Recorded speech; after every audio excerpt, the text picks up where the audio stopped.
Welcome to the Winning Move podcast. I know I've been gone for a while. We've been traveling, spending time with family, working a lot, everything, right? And so content kind of took a back seat. And I didn't prioritize the content as far as what needed to get done. Really, the main thing was I had to work deep in some of our businesses. I felt like I needed to catch some momentum. And then on top of that, we were out in Utah spending time with family. And so content just wasn't top of my mind. And I didn't feel like I had much to talk about. Sometimes it happens with content. But thank you guys so much for tuning in. I love all the messages asking, hey, where's the podcast been? What are you doing? Where you been? Why are you slacking? This and that. Much appreciated. I promise I'm going to stay on top of it for you guys. I love the winning nation. But so today we're going to talk about, I got to speak to a guy in Nashville named Eddie Wilson at the Investor Fuel Mastermind. He went in, spoke about keeping your mindset right, being a rock for your company. And I'd never heard of the guy before. He owns a piece of, for those of you guys who are in real estate, of Gary Harper's company. And he was talking about, he freaking sold a company for $1 billion in 2019. He had a 13 to 19% equity split in that. And then he proceeded to sell 81 companies the rest of that year. Like, think about that. 81 companies the rest of that year is insane, right? He had a Century Venture Capital firm at that point, and he sold his main company for $1 billion. So let's say he walked away with a couple $100 million that year, on top of he believes he'll be a billionaire in real estate first from the amount of doors he's acquiring. So this is what I learned from him. After he spoke, I went outside and then I walked by, I went and worked out. I came back and I saw that he was sitting there on his laptop. And so, you know me, I was like, all right, I'm going to pin this guy down. I'm able to pull every single thing out of him that I possibly can. Like, what can I get out of this guy? I want to be worth 500 million by the time I'm 35.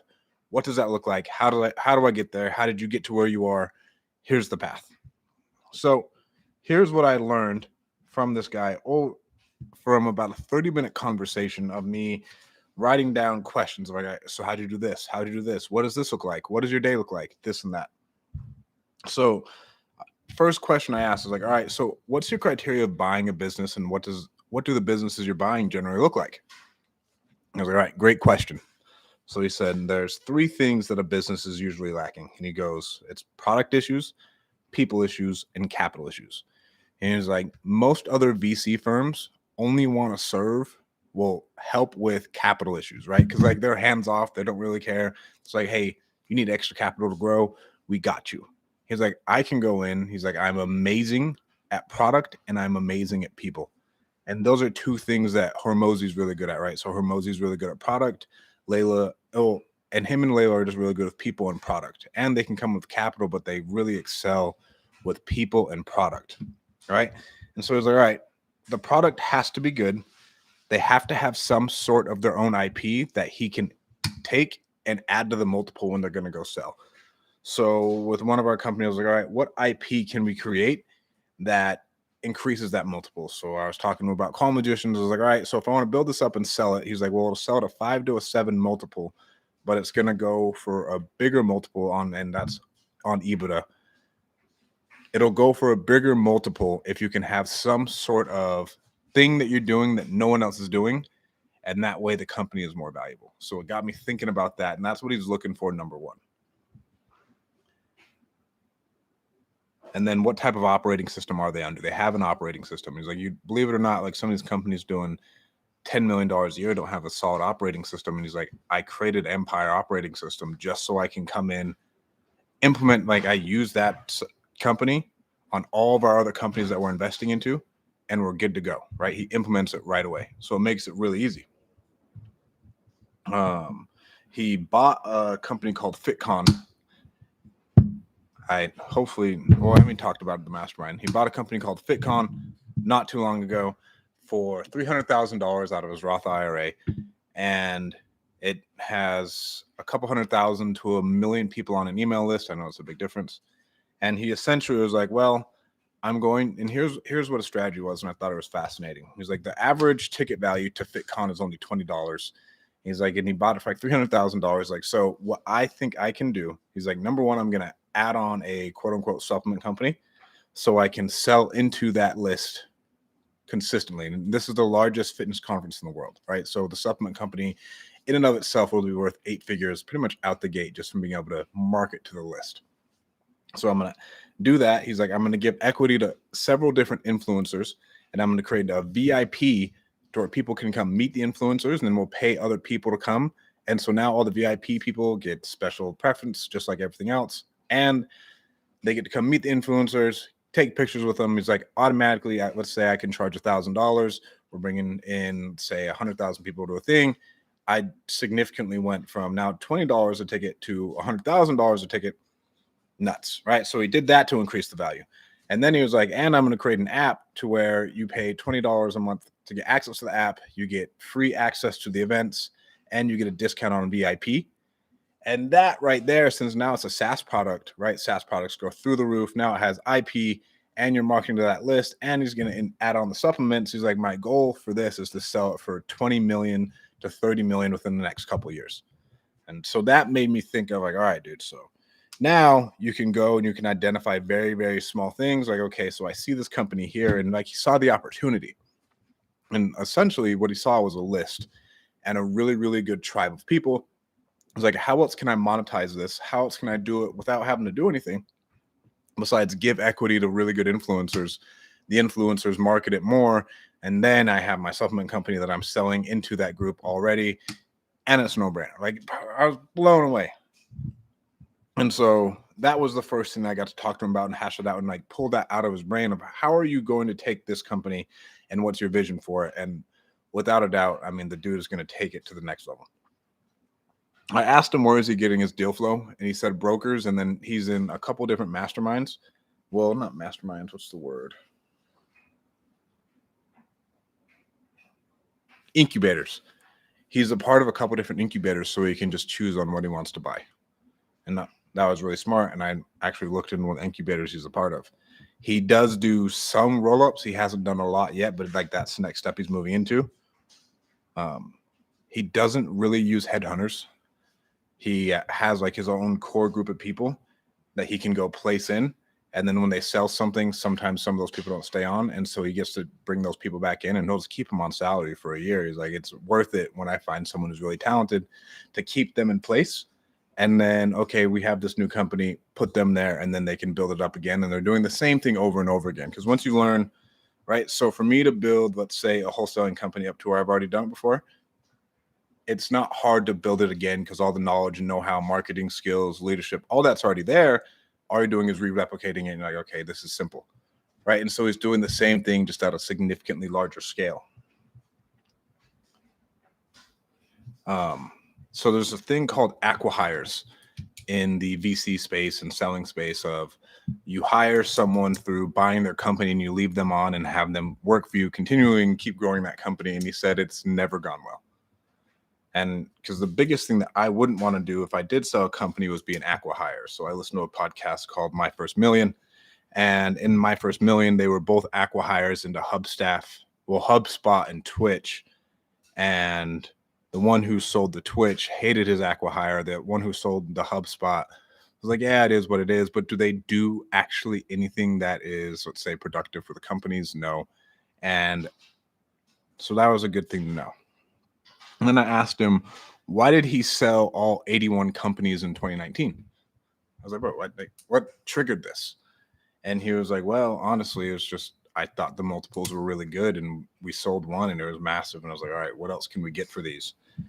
And he's like, that's why I sold. And I asked him if he regretted waiting a little bit. He's like, bro, hindsight's 2020. I mean, yeah, I would have gotten significantly more money through like after the COVID. But then he said in one of his companies, he was like, with what they had to do to get through COVID was an absolute nightmare. And he's like, I would have wanted nothing to do with that. It's like, I exited at an amazing time and we got a ton of money for it. And it saved me a lot of headaches. He's like, for me to be able to even make it through that would have been insane. So it was like, I wasn't worried about it at all.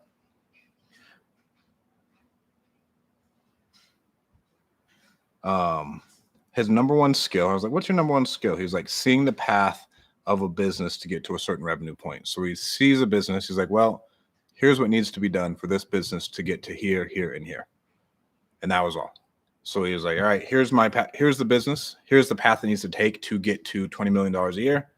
Let's go. And so he said that is his true number one unique ability. I was like, what separates you? Believe it or not, I truly think he's a really, really good marketer. And I think the number one thing that I've seen from all the CEOs that I've studied, interviewed, talked to, watched YouTube videos of, all that other stuff, I think they're all truly amazing marketers.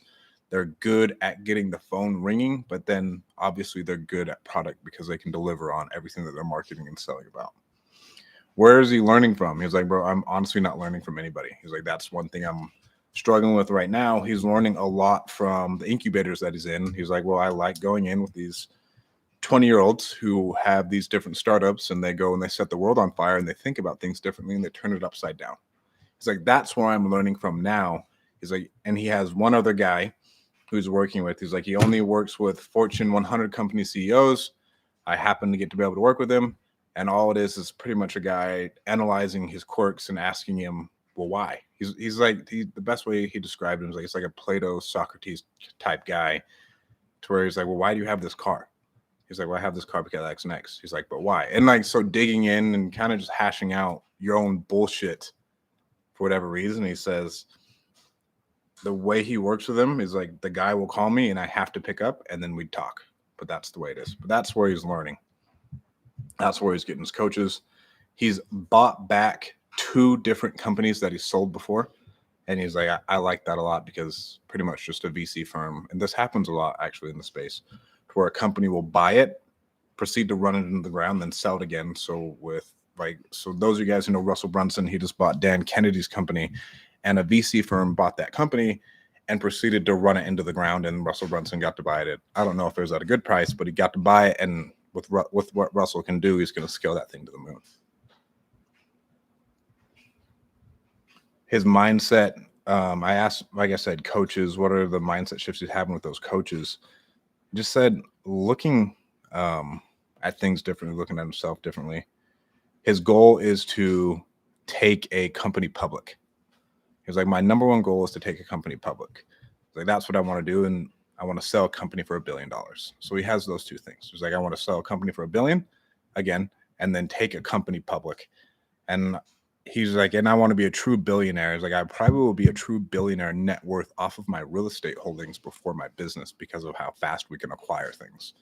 And the reason he said that is he's been buying significantly large multifamily deals for a long time. So he's like, bro, it's so easy. It's so plug and play.